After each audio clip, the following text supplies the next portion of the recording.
Well, that's up to you to find out. If you want to learn, I'll take you boys into the briar patch, a place almost everyone else avoids.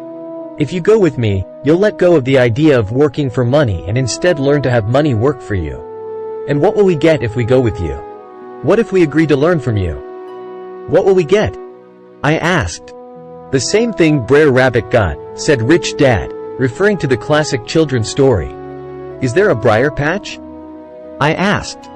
Yes, said Rich Dad. The briar patch is our fear and greed. Confronting fear, weaknesses, and neediness by choosing our own thoughts is the way out. Choosing our thoughts? Mike asked, puzzled. Yes. Choosing what we think rather than reacting to our emotions. Instead of just getting up and going to work because not having the money to pay your bills is scaring you, ask yourself, is working harder at this the best solution to this problem? Most people are too afraid to rationally think things through and instead run out the door to a job they hate. The tar baby is in control. That's what I mean by choosing your thoughts. And how do we do that? Mike asked. That's what I will teach you. I'll teach you to have a choice of thoughts rather than a knee-jerk reaction, like gulping down your morning coffee and running out the door. Remember what I said before. A job is only a short-term solution to a long-term problem. Most people have only one problem in mind, and it's short-term. It's the bills at the end of the month, the tar baby. Money controls their lives, or should I say the fear and ignorance about money controls it. So they do as their parents did.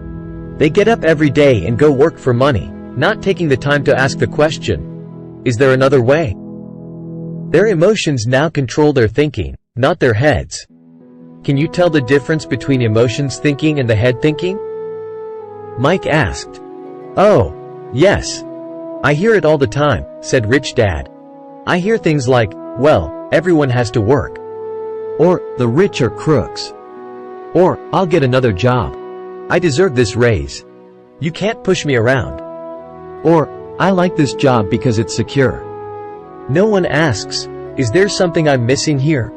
Which would break through the emotional thought and give you time to think clearly. As we headed back to the store, Rich Dad explained that the rich really did make money. They did not work for it.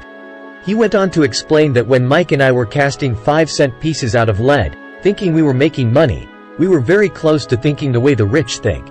The problem was that creating money is legal for the government and banks to do, but illegal for us to do.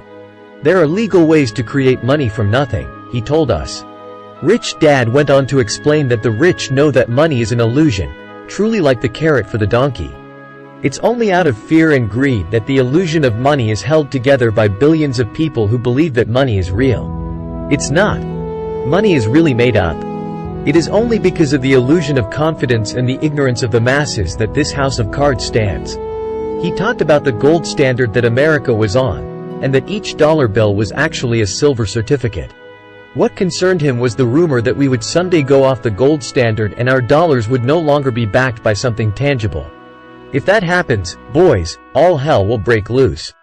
The poor, the middle class, and the ignorant will have their lives ruined simply because they will continue to believe that money is real and that the company they work for, or the government, will look after them. We really did not understand what he was saying that day, but over the years, it made more and more sense. Seeing what others miss. As he climbed into his pickup truck outside his convenience store, Rich Dad said, "Keep working, boys. But the sooner you forget about needing a paycheck, the easier your adult life will be. Keep using your brain, work for free, and soon your mind will show you ways of making money far beyond what I could ever pay you. You will see things that other people never see. Most people never see these opportunities because they're looking for money and security, so that's all they get. The moment you see one opportunity, you'll see them for the rest of your life. The moment you do that, I'll teach you something else. Learn this, and you'll avoid one of life's biggest traps." Mike and I picked up our things from the store and waved goodbye to Mrs. Martin. We went back to the park, to the same picnic bench, and spent several more hours thinking and talking. We spent the next week at school thinking and talking, too. For 2 more weeks, we kept thinking, talking, and working for free. At the end of the second Saturday, I was again saying goodbye to Mrs. Martin and looking at the comic book stand with a longing gaze. The hard thing about not even getting 30 cents every Saturday was that I didn't have any money to buy comic books. Suddenly, as Mrs. Martin said goodbye to Mike and me, I saw her do something I'd never seen her do before. Mrs. Martin was cutting the front page of the comic book in half. She kept the top half of the comic book cover and threw the rest of the book into a large cardboard box. When I asked her what she did with the comic books, she said, "I throw them away. I give the top half of the cover back to the comic book distributor for credit when he brings in the new comics. He's coming in an hour." Mike and I waited for an hour. Soon the distributor arrived, and I asked him if we could have the comic books. To my delight, he said, "You can have them if you work for this store and do not resell them." Remember our old business partnership? Well, Mike and I revived it. Using a spare room in Mike's basement, we began piling hundreds of comic books in that room. Soon our comic book library was open to the public. We hired Mike's younger sister, who loved to study, to be head librarian. She charged each child 10 cents admission to the library, which was open from 2:30 p.m. to 4:30 p.m. every day after school. The customers, the children of the neighborhood, could read as many comics as they wanted in 2 hours. It was a bargain for them since a comic cost 10 cents each, and they could read 5 or 6 in 2 hours. Mike's sister would check the kids as they left to make sure they weren't borrowing any comic books.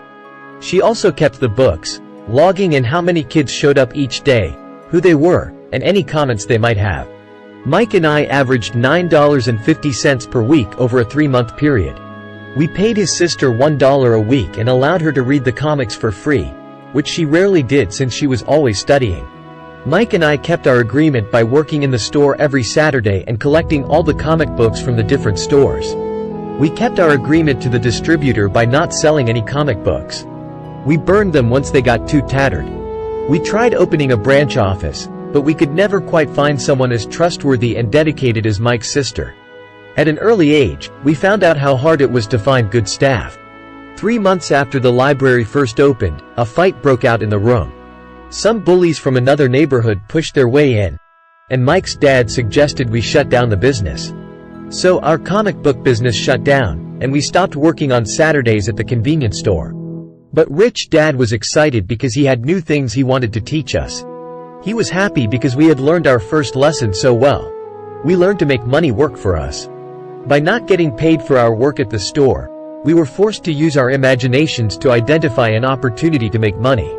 By starting our own business, the comic book library, we were in control of our own finances, not dependent on an employer. The best part was that our business generated money for us, even when we weren't physically there. Our money worked for us. Instead of paying us money, Rich Dad had given us so much more.